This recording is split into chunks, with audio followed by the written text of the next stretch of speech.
Welcome to Final Verdict. I'm Bell. I'm Jamie. I am Adam. And it is Jamie's pick. What are we listening to? We're listening to Stone Temple Pilots' debut album, Core, released in 1992.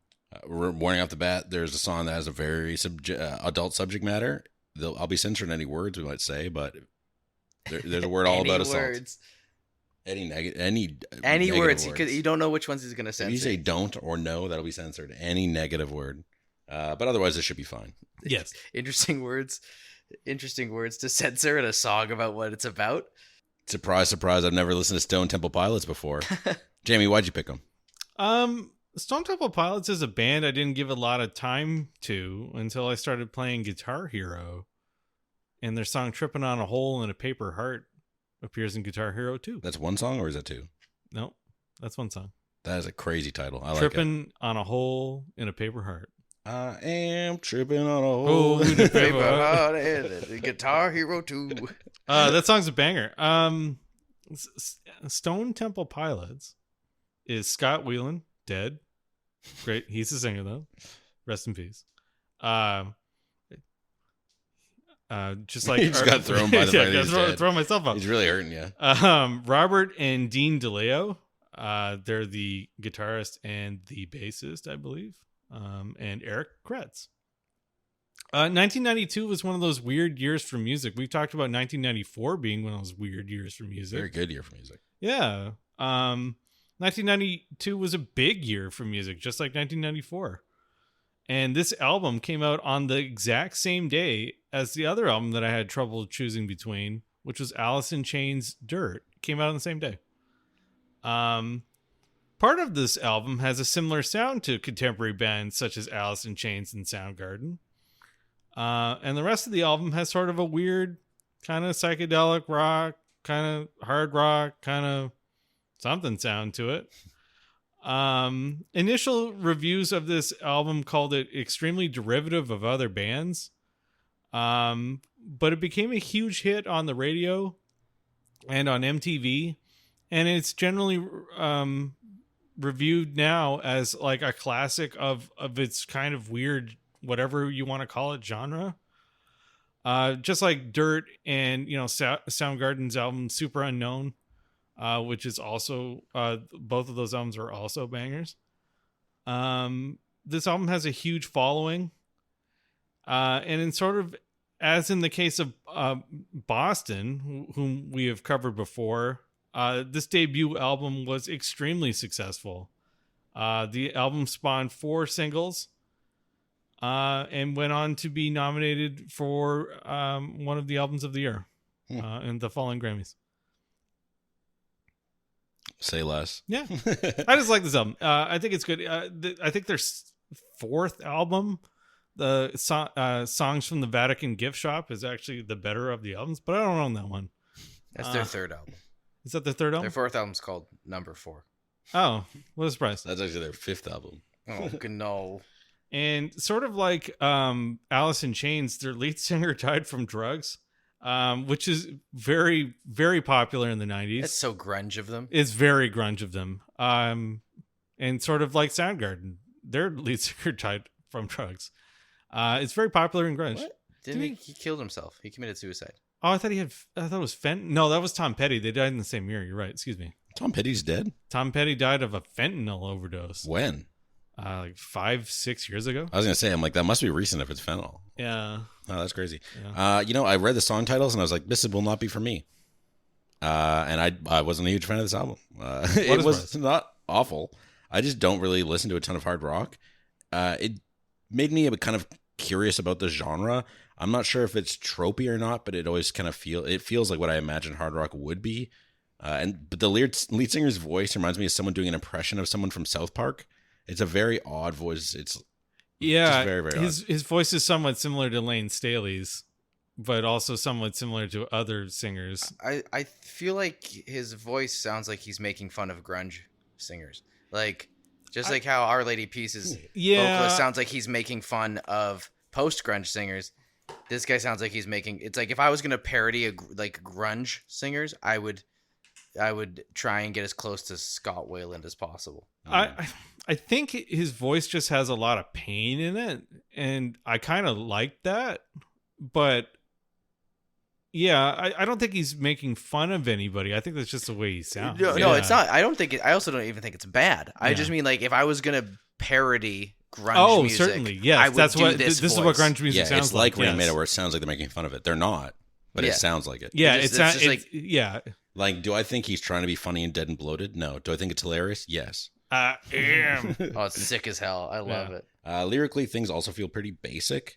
Yes. I like how on the last one he's like, if I were stronger, could I be a mountain range? I want to be as big as a mountain. Yeah. Okay. Pretty much. And that's what like a lot of the songs are. It's like, all right, man. Sure. What did you... I'm glad you feel that way. Yeah, kind of trippy. Weird lyrics on this. They're like not super coherent storytelling. No. Also, he was extremely on drugs, which is very already 90s. Yes. The one song that is about Sin. We're getting there. Yeah, Sin, which is about gin. Yeah, it's about drinking, but it's actually he had a severe heroin addiction, which is also very popular at the time. Look at the Red Hot Chili Peppers; they were all on heroin, and it's also a sin. It's just usually I feel like you get famous, then you get hooked on heroin. He was already hooked on heroin. That's cool. Yeah, yeah, that's why he chose. He's like, I may as well be a grunge singer. Yeah, everyone else is doing the cool shit.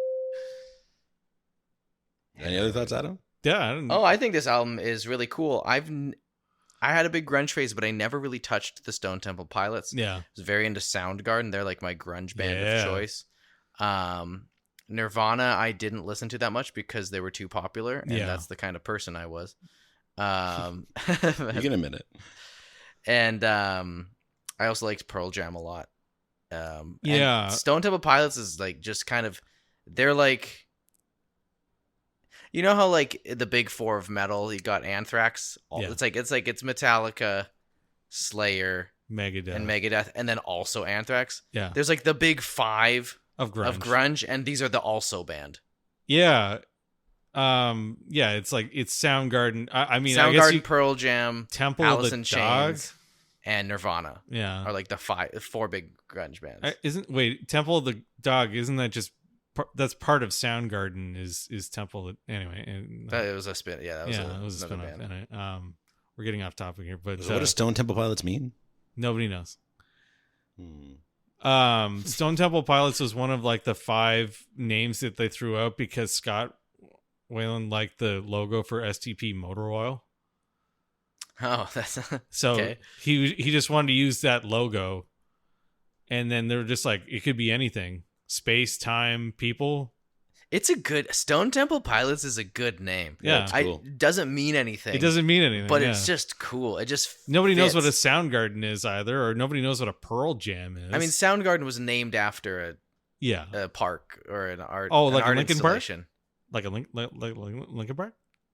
No. no, not like Linkin Park.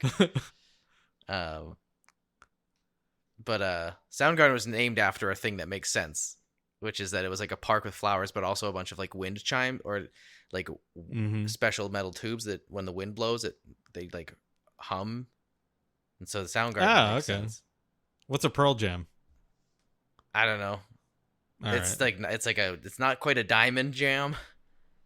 Oh, I don't know. It's not worth as much. I get it. Anyway.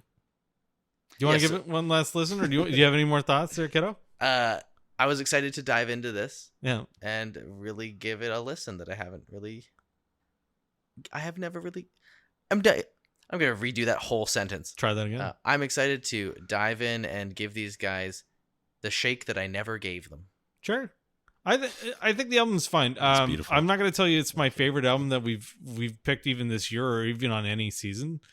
I think it's an interesting time capsule of like 90s rock radio, and we'll kind of get into that with a couple of the songs where I would describe like, you know, like these songs were extremely popular, but they were not. I don't think a single song went to number 1 on this album, and probably deservedly so. But anyway, let's give it one last listen.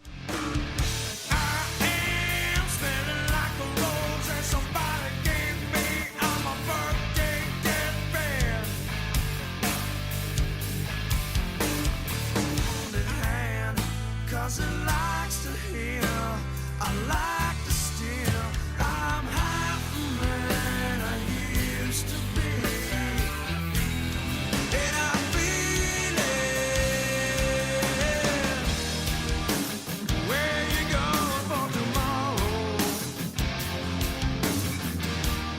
And then we get into Dead and Bloated. What an opening. I love it. I am. Oh, it's iconic. And then it comes in with that huge, heavy riff. Yeah, the riff is incredible. The intro is interesting. Why did it do the first verse but on the farthest away radio possible? It's like, what? I don't know. It scared me because I thought my audio was low, and then when the drums came in I was like, whoa, Got you that's very good, loud. Oh, didn't it it? hits They so got you good. good. I love it. It made me laugh. I had no idea what to expect with Stone Temple Pilots, and this one I was like, it sounds like someone doing a parody, and it just made me laugh so hard. Some good harmonies on this song. I though. like it now. Yeah. I think I've listened to it enough times that I'm like, Yeah. now it's come around to just enjoying it. Yeah, But first, no. You stop hearing the, as you said, like Trey Parker. You start hearing dirt, dirt, dirt. Yeah.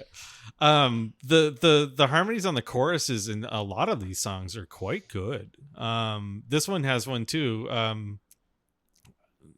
It's a very interesting chorus, like that first, like, oh yeah, it's almost like a classic rock feel. I've said it a few times because I don't listen to classic rock. It gives me that Ninja Sex Party vocals. I'm like, very random. It's good though. Yeah, I mean, a lot of these songs are they're not lyrically deep, but they're kind of catchy.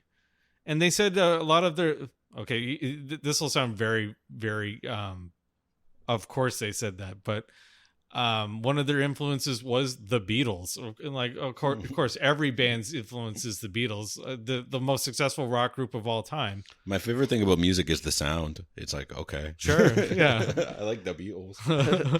I mean, Birthday Deathbed sounds like something that'd be out of Come Together. Sure. He come old flat top on his birthday deathbed. Grooving up and dead now. Smelling dead and bloated. This has extremely heavy guitars on it. And they're tuned to unusual tunings, which is very popular in grunge music, especially in Soundgarden. Uh-huh. Like Soundgarden was famous for using weird ass tunings.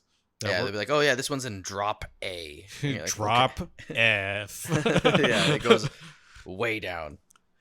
But anyway, this song was released as a promotional single. It went to number 13 on the hard rock chart and number 49 on the rock 100. It gets radio play. I think it's a good song. Oh yeah. Yeah. This is like excellent grunge. And the production is great. I think Brendan O'Brien, super influential producer when it comes to just rock music in general. In general, yeah. He also was engineer on like Blood Sugar Sex Magic, which you can kind of hear. And I feel like the drums in this album sound very similar to the drum sounds on Blood Sugar Sex Magic. Yeah, they're very pronounced. Yes. Yeah. It's a great, huge, like 90s sound. Yeah, it's not quite 80s drums, where 80s drums sound like a shotgun going off. But yes, they are very crisp sounding drums. Yeah. But not quite so processed. Yeah. Mm-hmm. And then we get into Sex Type Thing. Yeah, I don't like this song. I don't like the subject matter, and it doesn't even do anything special instrumentally. And I don't like the subject matter. The song was a huge hit. People love this song. It is the song they close every concert with from this tour onward. I agree with you. The subject matter is not great.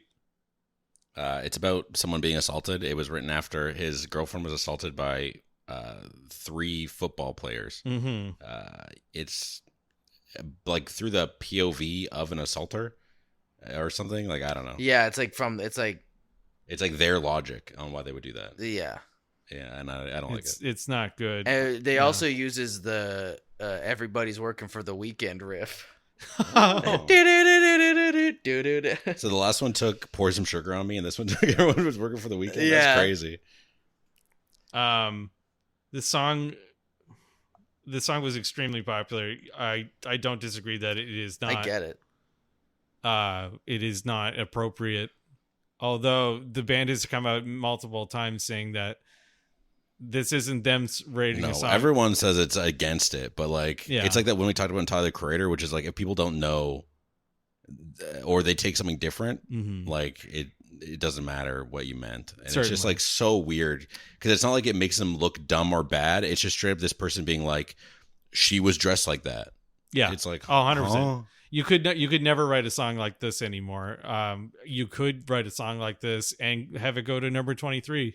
Which is crazy. In 1992. But I get it because this chorus sounds like a Nirvana song. Yes. It is so Nirvana. Yes, it is certainly a Nirvana song. It does.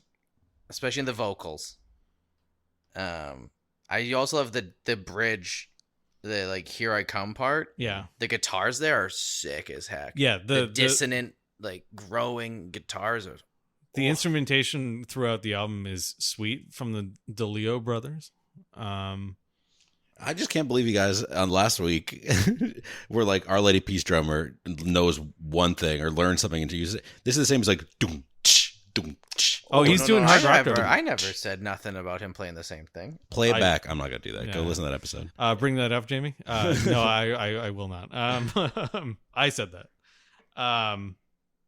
Yeah, I don't know. Let's get on to A Wicked Garden. I'm not a fan of this one either. It's kind of boring to me. I don't listen to hard rock, so maybe it's just me. This is not a hard rock song. Sure, grunge, hard rock. Yeah. Yada. So this I do like when he goes, I.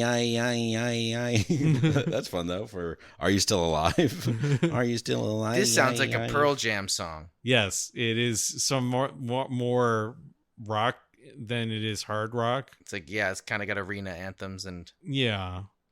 It's about the loss of innocence and the longing for the youth that you once had. It is much less hard rocky, but the riff goes hard. The riff is good on this song. yeah, that lead guitar, that like is so good. Yeah. It was not a single from the album. But it is actually Wicked Garden was a single. Sorry, it was just a promotional single. It did not chart. And then we get into No Memory. Has a quiet acoustic guitar beginning. Yeah, it's neat sounding. I wish it didn't start with like 14 seconds of near silence, but the instrumental is cool. Yeah, it has a similar sound to the Metallica Black album that came out the same year. There's a reason why they got so many accusations of being derivative. It's because they were they also listed Metallica as an influence. Yeah, it's funny because I feel like they kind of succeed though. They pull off every style pretty well. That's just why I think it kind of became kind of a seminal grunge album. Was that they took. This is just the guitar part from The Unforgiven. Yeah. Yeah. It's a cool build-in. Yes. It's a cool build-up to the next track. Yeah. And I think it's a nice palate cleanser, a nice little break from the heavy rock that we've heard 3 tracks in a row. The next song bleeds into it. The previous song bleeds into the next song. And this one is about Scott Weiland's well-publicized substance abuse. Yeah, this song's sick. Yeah. It's so good. It makes drug abuse sound good. Dude, I want to... Would you guys like to shoot up heroin after this? Really, this does not make it seem glamorous to me. It's one of the things I like because it does not seem glamorous. It doesn't make it sound glamorous, but it makes it sound kind of cool because the riff is sick. Yeah, it's kind of doing that like Cashmere or Wake Up, Rage Against the Machine kind of like chugging, almost march-like riff. Yeah. And it vibes. And then when it opens up into the chorus and the drumming slows down a little bit and the guitars are playing these cool melody lines, it's so awesome, and then the vocals just soar. This song is peak grunge. Yeah, he does a lot of like really sustained notes in his singing on this one too. It's really like down we go. I can't do a good Scott Weiland voice. I'm sorry. Yeah, the song's chorus is catchy. The instrumental breakdown at the halfway mark is a cool touch as well. I wish it lasted a little bit longer, but there's another change up at 4 minutes, which is even cooler, so it's hard to complain. And then things kind of calm down. The last minute of the song is a sweet jam out. Yeah, get a cool great little guitar solo. Yeah. The backing track changes around it. Very cool song. Yeah, I like that one. And then we get into Naked Sunday. Oh, this is what I say for Sin. Oh, tell me more. The acoustic part feels very Led Zeppelin. Sure. The acoustic part at just some of the playing. Yeah, like 4 minutes in or whatever. Yeah. Yeah, that's a pretty part. God, this song's so good. I love this song. Sin is awesome. Ooh, Sin. Yeah, but now, sorry, back to Naked Sunday. Naked Sunday. Well, that's what I call my house. It's about religion. This is a Red Hot Chili Peppers song. Okay, let me listen to it again and tell you. It sounds like an early. I see what you mean, because it has like all the riff over slap, like the funky bass line. Yeah, the sure. slap bass, the super rhythmic drumming. It sounds like something off of like Mother's Milk era. Sure, or Red Hot Chili Peppers. Yeah, or the what was the album that came after that one? Blood Sugar Sex Magic. Yeah. Which came out like 2 weeks before this album. Did it really? Yeah, I think it was Nevermind and Blood Sugar Sex Magic came out like 2 months before, and then Pearl Jam's like 10 came out like a month Okay, before. so when did Nevermind come out? Nevermind came out in 1991. So this came out in 1992, a whole year later. No, maybe I must be confusing my dates, because I think that this came out like right after Pearl Jam's album or something. This comes out on the same day as Alice in Chains' Dirt, which is there was a lot going on with rock music at that time that was like absolutely crazy. I liked this one because it has a somewhat different sound than the previous 5 songs. So this one is, like you said, more like a Red Hot Chili Peppers song with the frantic bass line and stuff like that. Yeah, the speed is really cool on this one. And the vocalizing the post-chorus is also solid. There's a little guitar solo after the second post-chorus, but I feel like it needed a big solo to take it to the next level. But it never ramps up to that, like anything really special. It just is fast, and then it kind of ends. Like a Red Hot Chili Peppers song. Like, yes. Exactly. There's nothing special. It's just fast. It's fine, yeah. And then we get into Adam, sorry, did you have any more thoughts? No, I love this song just because it's pretty good. Actually. So high energy. We get into Creep. A Radiohead cover. Did not expect it. Yeah, didn't expect to get a Radiohead cover 5 years before their song came out. It's crazy. This one was another single from the album. It went to number 2. Yeah, this is pretty good. I really appreciate the switch up in the song being acoustic. The last songs felt pretty similar in tone to me. I mean, other than the speed of Naked Sunday. So it was a nice break. And this has a banger chorus. I would definitely listen to this one again. Take time with a wounded hand, because I like to steal. Whatever that means. Half the man I used to be. Yeah, the chorus on the song is extremely good. The slowdown with the acoustic playing is also really good, and I think I like his voice a lot better on this because it sounds more bluesy. I guess that's the best way of describing his tone. He's Chris Cornell on the verses and Kurt Cobain on the chorus. Interesting. Yeah, it's so funny because I know so much around these guys that it's really apparent. Like I hear all of the connections to other bands. Sure, yeah. And the way they mix them is really, really fun, interesting a lot of the time. And it's funny because the rest of their albums don't really sound. Well, they sound sort of like this, but they sound like they've found their own style by the time you get to the second and third album. That's good. I feel like that's like a lot of bands, right? Is that you get your first album and you kind of have your influences on your sleeves as you're exploring different sounds, and then you find your lane. Mm-hmm. And that's where you can really prosper. Or you can just go huge the first time you release an album. I'm surprised that this is like the biggest hit from this album. I thought Plush was the biggest hit, but we'll get to that in a minute. It's like, but this I think it's Plush because I've heard Plush. The Plush they play on the Spoiler radio still. alert. Yeah. I've heard I feel like Plush. I've heard this song on the radio more than I've heard Plush. but Really? Maybe that's yeah. just... I've heard Creep. You hear Creep.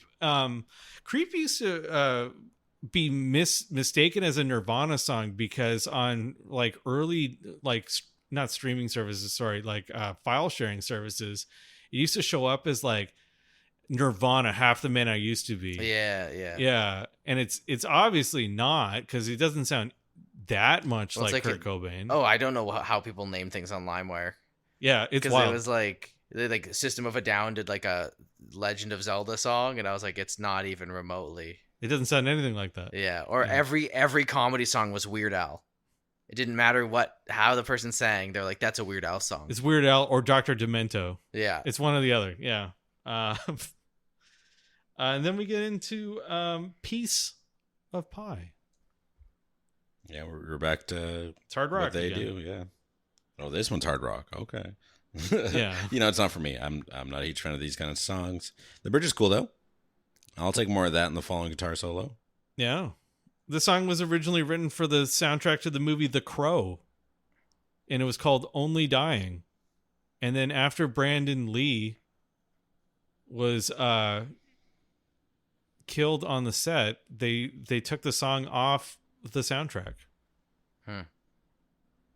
Now, how did a band that hadn't released a debut album get onto a soundtrack to a movie? I don't know. That's beyond me. Industry plants. Yeah. Mm-hmm. I like the part where he goes, yeah, yeah, yeah. It's so sick.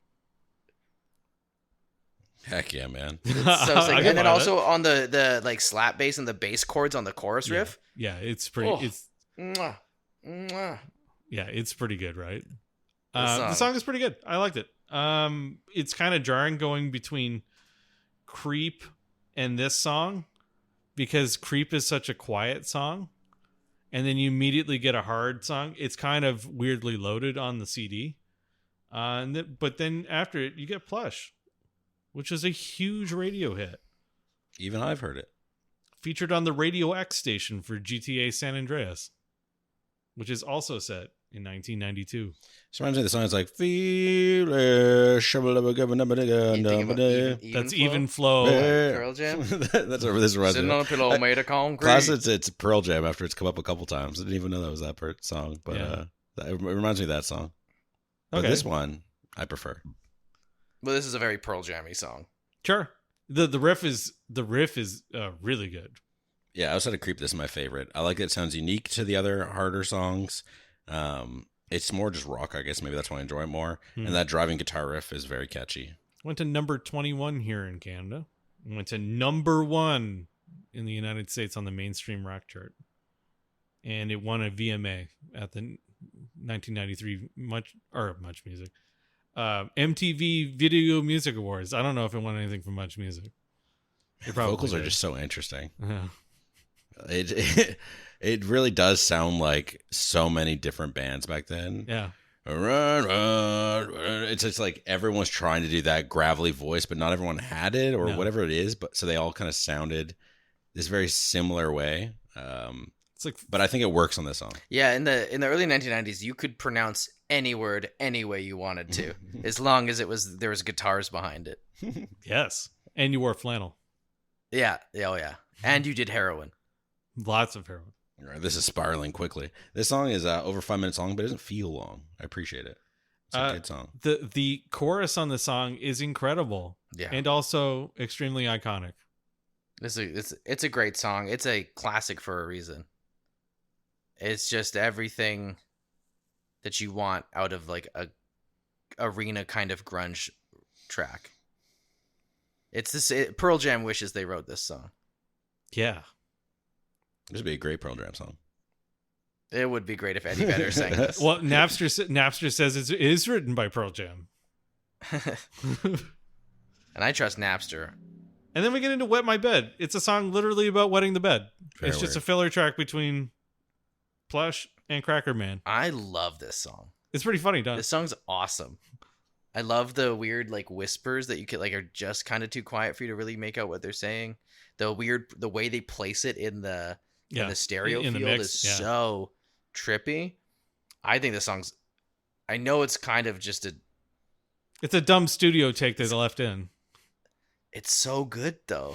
I love the atmosphere of this song. I was so surprised that this is the album. This is the song of the album that I'm like, this is genius. This is really great. It's so weird. It's dumb. But I just love the vibe on it. Okay. I'm okay with it too. I don't think I need to. I don't think I love it. No. I think it's goofy. I wasn't a fan, but it's also, he's like, I'm just gonna lie here for a while, wet myself, wet my bed. It's like, okay. Where's my cigarettes? Okay. And then we get into Cracker Man. Another weird song. I think it's kind of jaunty sounding. I kind of like the way it sounds. For me, this song's the weakest one on the album. Interesting. I don't hate it. It's just too straight ahead, boring rock. It's really like rock out with your cock out, and also like no swing, no fun. I don't know. Yeah, it's got repetitive lyrics. It feels similar to everything else. There's a solo just before 2 minutes, and I'm also not a fan of that. I was just kind of like, meh.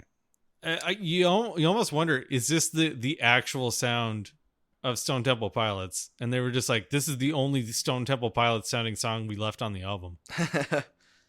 Is it? I don't know. Change the instruments, and this is just like any classic rock song, like Roman. Like it could have been anything. That's like a ZZ Top song. This would go hard at the concert. Probably. And because of the energy, but you wouldn't really. I don't want to listen. I think if this was 10 years older, this would go hard at a concert. Like, maybe. I don't know. It's not a hair metal song. It could be. You change up a couple things. Could be. Even make a Boy Named Sue reference. That's old people stuff. Because that's Bob Dylan, right? No, it's Johnny Cash. Well, it's Shel Silverstein. Shel Silverstein writing a song that Johnny Cash recorded. Yeah, that's what I said. Are you calling us old? Yeah, I'm younger than you. Barely. Emphasis on bear. Oh God. And then we get When the River Goes, or sorry, Where the River Goes. The last song. It's got a beautiful harmony on it, following the second chorus, and it's beautiful. I like the way he goes, sing the song or keep it inside. He really hits the sing. It's crazy. This is the I Want to Be a Mountain song. Yeah. And I Want to Be a Mountain too, man. Yeah, Via Mountain sounds dope as hell. This is also the Soundgarden song on the album. Sure. Because it starts off with a drum fill, yeah.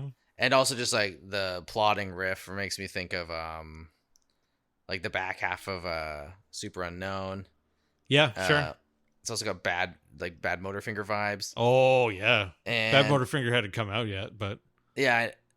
What? Bad Motorfinger. Wait, when did Bad Motorfinger didn't come out? Super Unknown hadn't come out yet. I don't know. The 90s are a blur. I wasn't born yet. I mean, I was born in the 90s. The Spirit of the 90s is alive in Portland. Ever been? Oh, no. Bad Motorfinger was their first album. Excuse me. It was their third album. Yeah. Well, sorry. Anyhow. I love the plodding verse and then the big chorus and then the fake out ending in the middle where you're like, oh. And they're like, no, we got you. Don't worry, fam. We got 3 more minutes for you. Yeah, it's a long song. It feels a little long, but I think the repetition actually helps here because, like, since it doesn't feel like it's moving forward, it doesn't feel like it's so long. It's very odd. It's a like a light up and smoke and nod your head to it kind of vibe. Where you just get conked. Yeah, you're just like, oh. Like if you look at a guy who's been hitting the head with like a hammer and it's like kind of dented in, he's just like, oh. That guy loves this song. That guy loves this song. If he has like a divot in his head from his headphones, like that's that's what he likes. Somebody pressed on it when he was a baby. Oh God, he loves this long song. This 8 minute and 30 long, it's like second long song, and the worst part is it ends in a fade out. Like if they were gonna go longer, like this song's already 8.5 minutes. You have to fade out. It's a good use of a fade out. Yeah. How? Because it's just like you just keep going with that vibe. It's keeps like a 30-second fade out. Yeah, it's dope. It's the end of the song. Yeah, but you got a big dent in your head from being hitting that with a hammer. An oversized hammer. It's crazy. I don't mind the song. It is long. It doesn't feel long, but it is long. It's got a couple of little solos that are pretty good. The one following the bridge is excellent. And then it ends in a fade out. I also really like the lyric, I want to know what the rent's like in heaven. Like he's not going to live there permanently. Oh. You know? Like he might get there. Oh. But he's going to have to pay the rent. It's just that's the kind of line of somebody who does a lot of heroin. That's hashtag deep for sure. This is just like a dour, heavy, groovy song, and it's just excellent grunge. Mm-hmm. Well, tell us about the record itself, Jamie. I will. If we turn it over, we get a lady holding an orb. This is such a dope cover. I love the fonts. The font for their it name, the font for the core is so cool. Extremely of a time. It almost looks like the cover of the album that came out the same day. I will grab that one briefly.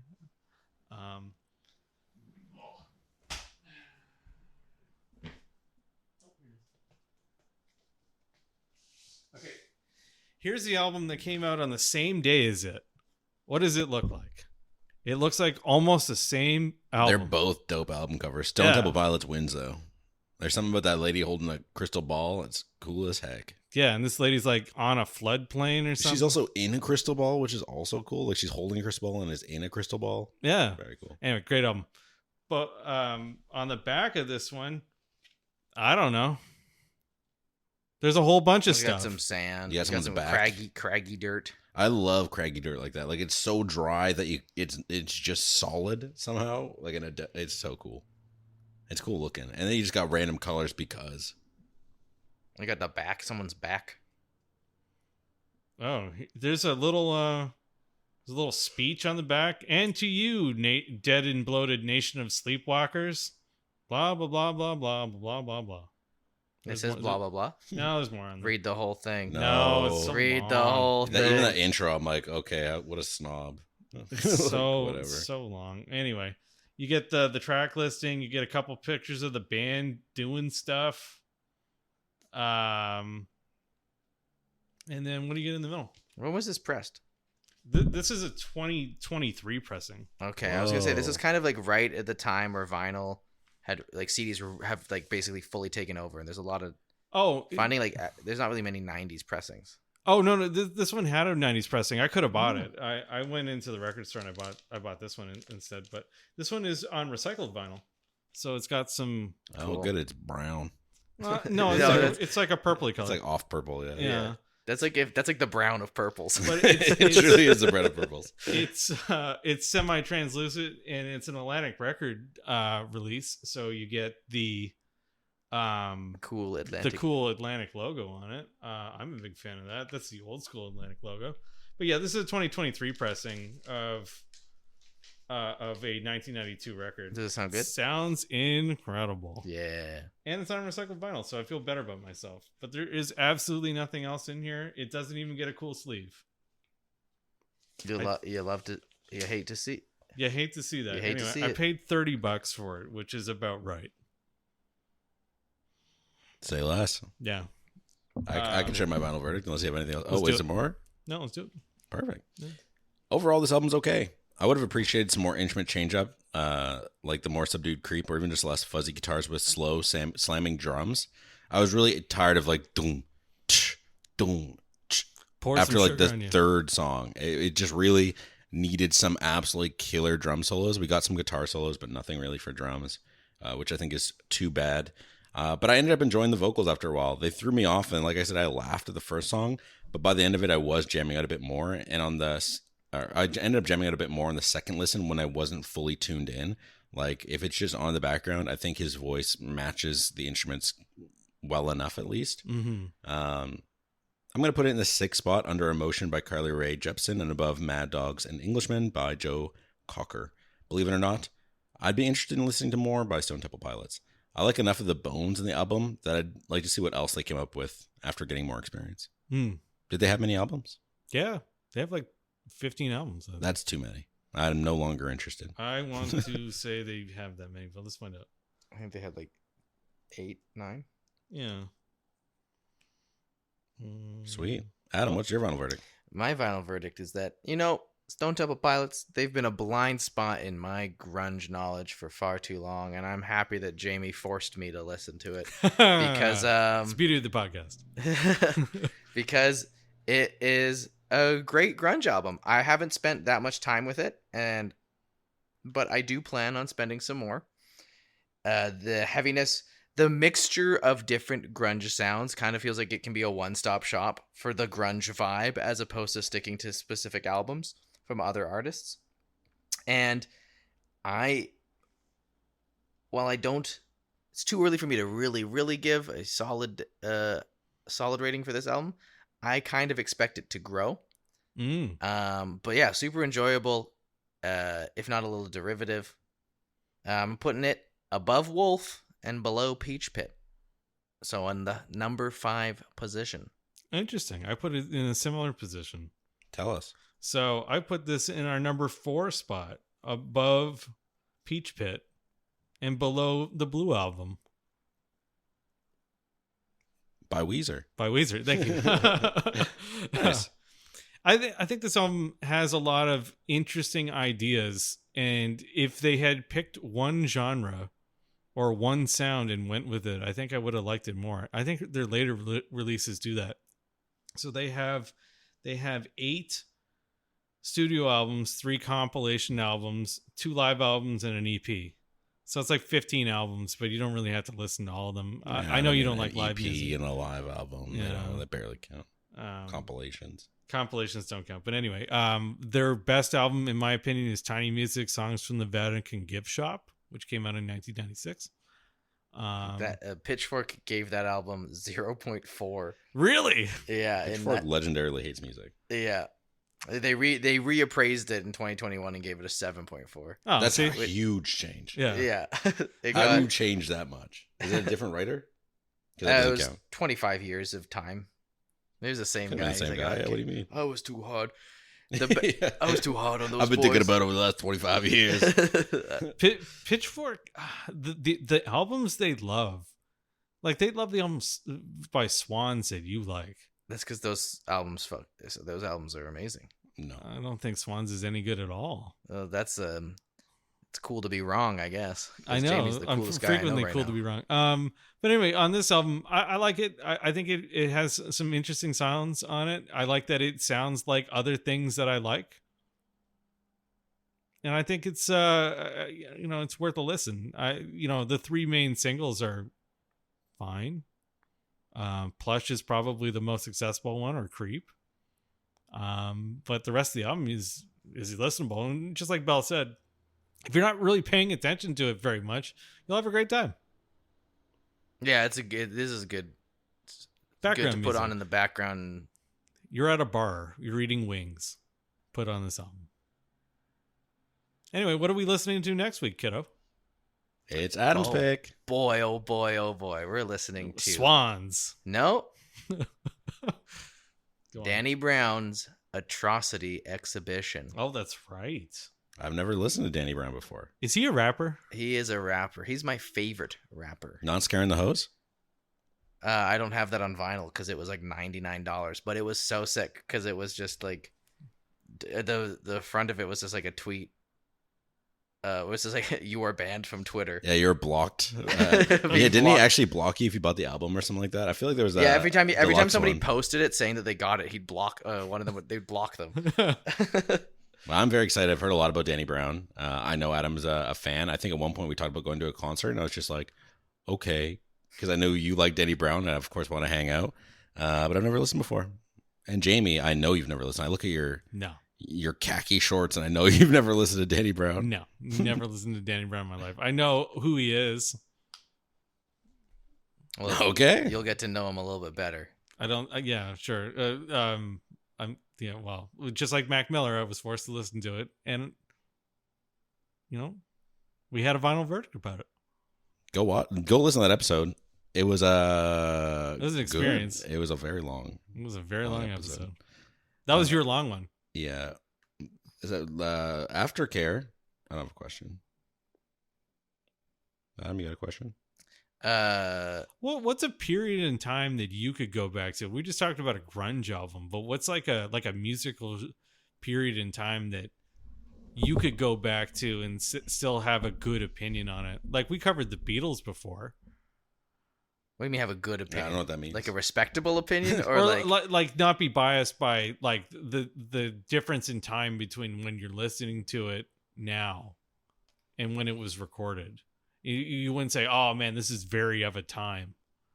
I don't know. I think everything that's part of the joy of revisiting music is when it is of the time. You know, like I like this, not how 90s this album felt. Yeah, it's like I would probably like the 90s and 2000s just because I like that music. Yeah. If I could listen to Prozac, if I would have been older and could have actually been a part of the Prozac craze, man, that would have been sick. Yeah. Yeah. Like it's every so often, like we listen to an album that came out when I was in like high school or when I was in university. And I go, wow, I can place an event to this song. And I think they're good like I think it's good music because I can associate something with it. Like I wasn't alive listening to Stone Temple Pilots when the song came out. I was 4 years old, but I can go back and listen to it and go, I see what they were doing there. Man, I want to listen to Weird Al when he was releasing music. Imagine being like, who's he gonna cover next? Yeah, because you have a couple of his like 80s album, right? Dude, what an event it was when Straight Out of Linwood dropped. I don't think My so. God. That was wild. But he had, oh man, the rollout for that, I was very that much on the Chameleon Air Riding Dirty. What is it? White and Nerdy? White and Man, Nerdy. that music video was hard. Yeah. But like imagine like even like in his actual heyday with like UHF coming out and like him being a star and like musicians reaching out to him being like, I want you to cover me. It'd be so cool to be super stoked when an album comes out and being like, yo, you did Fat instead of Bad. He did Like a Surgeon. Yeah. That's a banger song. Yeah. Like that would be so hype. Yeah. I like another that's one. That's my Avengers. If it's just Weird Al. Yeah. My Avengers is a Weird Al. I like Another One Rides the Bus.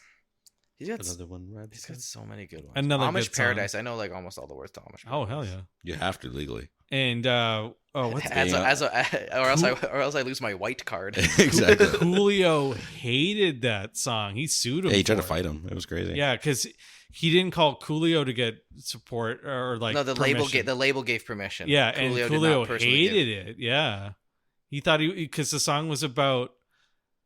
The Amish. Like gang violence or something like that. It was about dealing drugs and gang violence. Yeah, and it was like a very personal song to him. And then he like made a song about Amish people raising barns, and he thought it was very disrespectful.